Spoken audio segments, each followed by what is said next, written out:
जय श्री कृष्ण। राधे राधे दर्शकों, हम आपको पुरुषोत्तम मास महात्म्य के सभी अध्याय की कथा का श्रवण करवा रहे हैं। कल हमने 12वें अध्याय की कथा का श्रवण किया। आज हम आपके लिए 13वें अध्याय की कथा लेकर आए हैं। कथा से पहले प्लीज़ हमारे चैनल को सब्सक्राइब जरूर करें और कथा से पहले जय श्री कृष्ण अवश्य ही बोलें। ऋषि कहने लगे कि हे सुत जी, राजा दृढ़धन्वा को पुरुषोत्तम के सेवन से राज्य, पुत्र, पौत्र और पतिव्रता स्त्री कैसे मिली और योगियों को भी अति दुर्लभ विष्णु लोक कैसे प्राप्त हुआ, इसलिए आप विस्तार से इस इतिहास को कहिए। सूत जी बोले, हे ब्राह्मण, आकाश गंगा की तरह पवित्र करने वाली सुंदर पुरानी दृढ़धन्वा की कथा मैं तुमसे कहता हूँ। हे देश का चित्रधन्वा नाम से विख्यात राजा हुआ।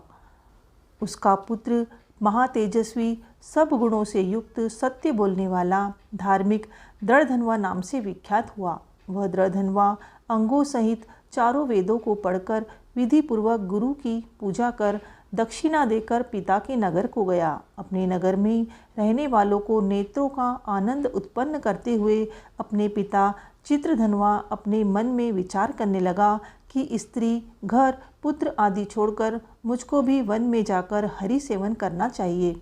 ऐसा मन में विचार कर समर्थ राजा दृढ़धन्वा को राजपाट सौंपकर विरक्त होकर पुलह ऋषि के आश्रम को चला गया।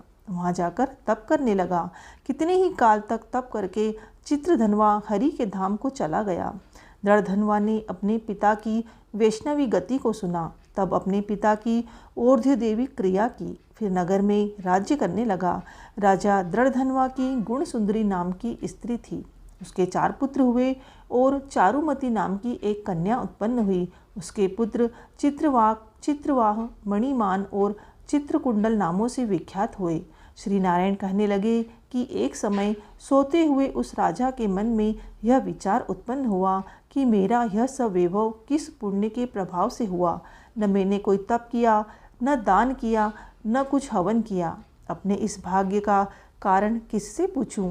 राजा के इसी विचार में सारी रात्रि व्यतीत हो गई।